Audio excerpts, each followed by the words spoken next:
pwede na siyang ma-isyuhan ng sampina ng komite at kung hindi siya magsipot, hindi siya sisipot, then kuha na siya, ma-cite in contempt at warrants will be issued by the Senate laban sa kanya. So, may warrant na siya kung hindi pa siya malabasan ng warrant sa korte, depende sa kaso na pinail ng DOJ sa kanya, ay meron na siya isang warrant galing dito sa Senado. Maganda yun. Maganda yun na resign siya para wala na. Hindi na siya covered ng interparliamentary courtesy. At yun nga po mga kabayan, pag-usapan nga po natin ito pong pagkalampag po ni Senator Bato dito po kay Lacson pa rin po mga kabayan. Talaga pong maingay po yung pangalan po ni Lacson ngayon Bantayan mo kasi mga kabayan nung siya po ay naging Blue Ribbon Committee Chairman, ni minsan po hindi po niya pinatawag si Saldico, na kung saan ito po si Saldico tinuturo po ng lahat ng witness. Sa kanyang interview, mga kabayan, at sa pakikipagtalastasan po sa kanya ni Senator Marcoleta, talagang lumalabas po na ayaw po niyang i-invite o ipatawag ito pong si Saldico mga kabayan. Hindi po natin alam kung ano pong masamang hangin ang nalanghap po nito ni Ping Lacson. Pero isa lang po ang nakikita natin. May pinapanigan po ito pong dating Chief PNP na si Lacson mga kabayan. Kala ko ba matapang to si Lacson mga kabayan. Pero diba, tila bagay pagdating sa pangalan ni Saldico at ni Romualdez, nababahag po ang buntot. Di po ba, nababanggit na yung pangalan Malinaw na malinaw Kapag yung mga kasama mong senador ang nadidiin, pusa, pinagkakasuhan nyo nga, di ba? Pinakasuhan nyo si Jinggoy, pinakasuhan nyo si Senator Joel, di ba? Sino pa? Gusto mo pang pakasuhan si Senator Marcoleta pusang gala, si Saldico at Romales hindi mo may patawag. Di ba? Alam mo, Ping, obvious na obvious na. Obvious na yung pagkabayas mo. Alam na ng taong bayan yung kinikilingan mo. Hindi mo na may tatanggi. Dahil amoy na ng lahat na ikaw ay protector ni Romualdez at ni Saldico. Bantahin mo yung witness na nilabas ni Senator Marcoleta, kakasuhan nyo. Si Senator Marcoleta, pinasasagot nyo sa Korte Suprema. Diba? Tapos, si Senator Cheese, Senator Joel, at Senator Jinggoy, pinakakasuhan nyo. Pero yung dalawang, wala lang, tahimik lang kayo. Diba? Anong silbi nyo dyan bilang mambabatas? Anong silbi nyo bilang senador? Hindi na bagay kayo pa yung unang diba? Obvious kasi pinoprotektahan nyo si Romualdez paano? Kumpare po yan ni Tito Soto O di ba mga bayan? Di ba kayo nahihiya? Di ba kayo nahihiya sa taong bayan? Di ba? Doon pa lang kay Senator Marcoleta yung kanyang witness, yung nilabas ng witness, ba't siya pa yung kakasuhan ninyo? Kasi ba sa binanggit si Romualdez at si Saldico? Hindi nyo nga mapapris yung asset ni Romualdez Hindi nyo nga malagay sa yung sa immigration lookout para hindi makaalis ng bansa. Kasi si Saldico, pinayagan nyo na kumalis ng bansa. Ngayon, hindi nyo na mahagilap Uuwi pa ba yan? O ngayon, si Romualdez, hahayaan nyo lang rin makalabas ng bansa? Obvious na Di ba? Kaya ngayon, ngayon po na nag-resign na si Saldico, mga kabayan, kinakalampag na po ni Senator Bato, itong si Lacson, na tulaan na yung parliamentary immunity na sinasabi, parliamentary courtesy na sinasabi mo. Kaya ayaw mong imbitahan kasi yung po yung dahilan ni Lacson May parliamentary courtesy daw dahil mambabatas daw, na keso congressman daw, kaya hindi iniimbitahan, di ba? Obvious naman na pinoprotektahan nyo. O ngayon, wala nang parliament courtesy. Di ba? Ba't di nyo imbitahan? Imbitahan nyo na. Hindi ba yung taong bayan na magsasabi sa inyo? Di ba? Imbitahan mo na yan. O ito mga bayan, panoorin po natin na yung banat dyan ni Senator Bato. Patungkol nga po dyan sa, di ba, pag-imbita kay Saldico sa Senate hearing. Kung hindi pa sasabihin ni Senator Bato, hindi pa talaga iimbitahan yan. O ito mga bayan, panoorin po natin. Ito pong si Congressman Zaldico na napangalanan po dyan sa investigasyon po niyo sa Senado ay nag-resign po ngayong araw, no, sa pagka-congressman. At sa isang panayam din po ngayong araw, sinabi po ni Justice Secretary Boy Rebulla na hindi po nila inaasahan, no, na makakauwi ng Pilipinas itong si Zaldico. Marami po sa netizens na nasasabi na ganun lang pala kabilis, takasan po yung accountability sa issue po ng flood control anomaly. Mag-resign lang, ayos na. Hindi pa rin. Maganda nga yun at nag-resign siya at wala na siyang interparliamentary courtesy. Hindi na niya ma-enjoy yan.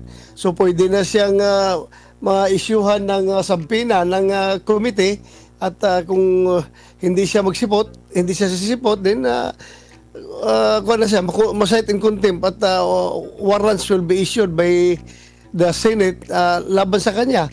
So may warrant na siya kung hindi pa siya malabasan ng warrant sa korte depende sa kaso na pinail ng DOJ sa kanya, ay meron na siya isang warrant galing dito sa Senado. Maganda yun. Ganda yun na nag-resign siya para wala na. Hindi na siya covered ng interparliamentary courtesy. Tapos pupunta po siya sa bansa na wala tayong extradition treaty. May nagsabi, Portugal daw, Senator. Kung seryoso ang ating gobyerno, kahit saan siya magtago, kung seryoso ang ating gobyerno, hanapan lang ng paraan yan na maibalik yan dito sa Pilipinas. Kung seryoso. Opo. Pero tingin niyo, sir, seryoso o hindi? Kasi kung ibang personalidad ang na-involve, halimbawa, FPRD, kay bilis po ng proseso at na-apply po doon yung sinabi ng inyo pong colleague na si Senator Tulfo that sometimes you need to bend the law.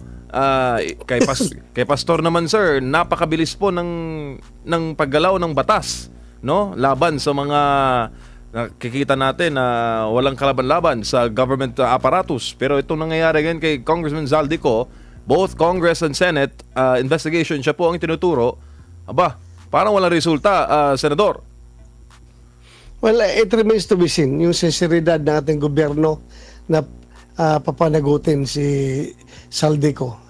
Kasi pag makauwi dito sa Zaldico, siguradong madadamay diyan yung kanyang boss, na yung kanyang speaker niya nung panahon niya. Kung speaker na si Speaker Martin Romualdez. At kung madamay si Martin Romualdez, saan ba si Romualdez kumukuha ng lakas ng loob para gano'n siya katapang, no? Gano'n siya ka feeling mighty, strong and mighty. Saan siya kumukuha ng lakas? Kundi sa pinsan niya.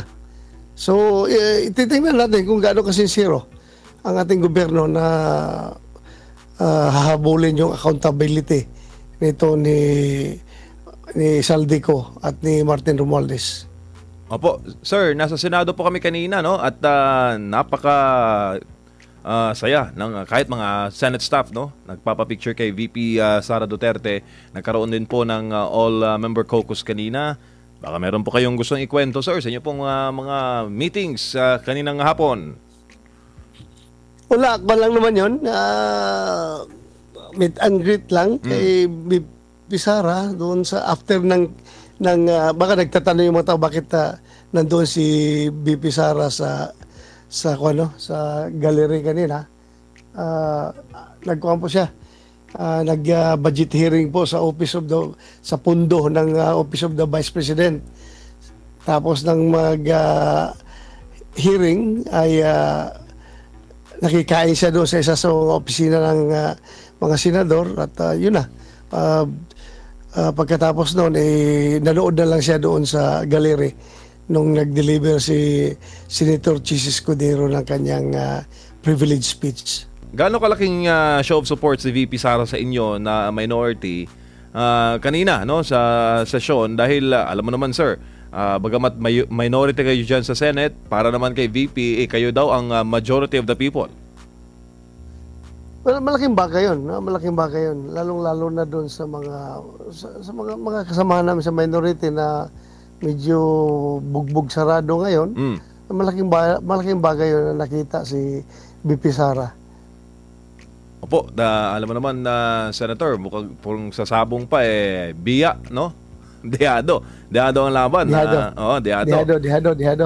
Oo. Pero Sen, ano pang mga inaasahan nating collab ninyo with the Vice President in the coming days ahead? Inaasahan po ba natin na mas marami pa activities, no, na pagsasamahan ng minority ng Senate at ng ikalawang Pangulo? Dahil alam mo naman, Senador, by February, alam mo na ang mangyayari. May magpa-file na naman ng impeachment case laban kay VP Sara Duterte.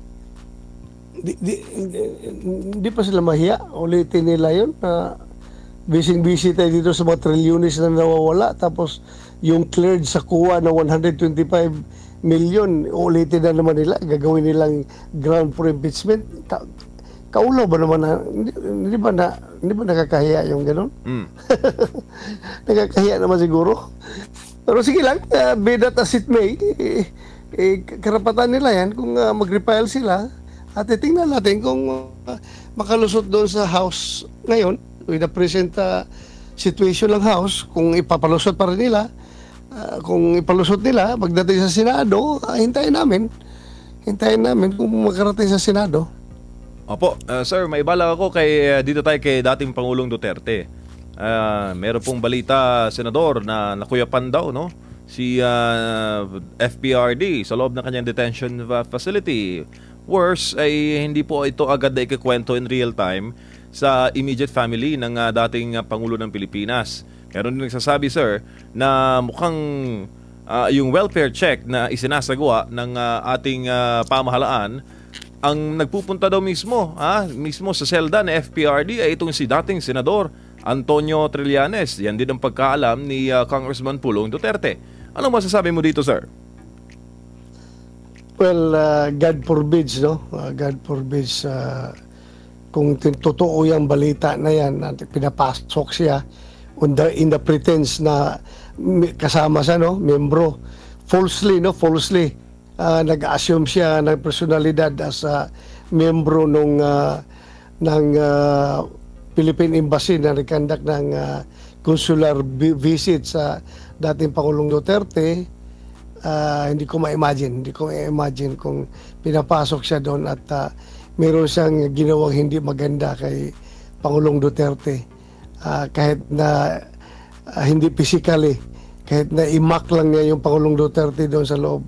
Papakaulawan, ipapahiya lang. God forbids, hindi sana nangyari yun kung nakapasok man siya.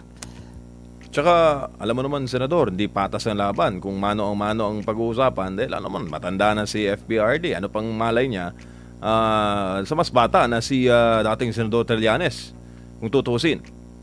Ay, oo. Matanda niyo si President Duterte at very weak na kung meron man silang ginawa doon na hindi maganda. As I have said, God forbids at mananagot ang dapat mananagot kung totoo yan mangyari yan.